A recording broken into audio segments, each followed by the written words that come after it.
आता मला एक काम पडले होते. नेमकेच एक ईमेल आलेला होता. त्यात त्यांनी एकल माताची माहिती मागितली होती. आपण माहिती यापूर्वी गोळा केलेली आहे. ती अशी आहे.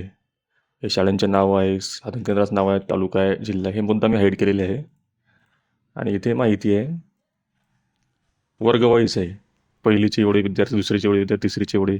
नंतर दुसरी शाळा चालू झाल्यानंतर त्या शाळेचे, तिसरी शाळा चालू झाल्यानंतर त्या शाळेचे विद्यार्थी वर्गवाईज आहे. सॉर्टिंग केलेली नाही.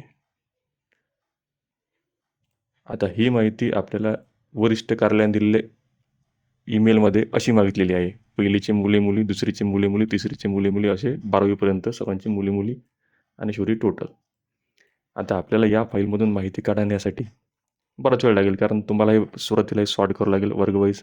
नंतर सॉर्ट केल्यानंतर तुम्ही त्याला एक ब्लँक रो इन्सर्ट करणार आणि मुलांची टोटल आणि मुलींची टोटल घेणार. नंतर दुसऱ्यासाठी पण तसंच ब्लँक रो इन्सर्ट करणार, मुलींची टोटल, मुलींची टोटल घेणार आणि ते नंतर तुम्ही या जिल्हा कार्यालयाने मागलेल्या फाईलमध्ये टाकसाल. आपला इझीमाय एक्सेल ज्याच्याकडे आहे तो अशी हार्ड मेहनत घेणारच नाही. त्याला सॉर्टिंगचंही काम नाही. तो फक्त एक सिलेक्शन करणार. सिलेक्शन झाल्यानंतर एक सिंगल क्लिक करणार आपल्या इझीमाय एक्सेलमध्ये आहे सिलेक्शन समरीला आणि बघा सेकंदात तुमची माहिती झालीत का. पहिलीचे, दुसरीचे, तिसरीचे, चौथीचे असे 12वीपर्यंत आणि हे टोटल.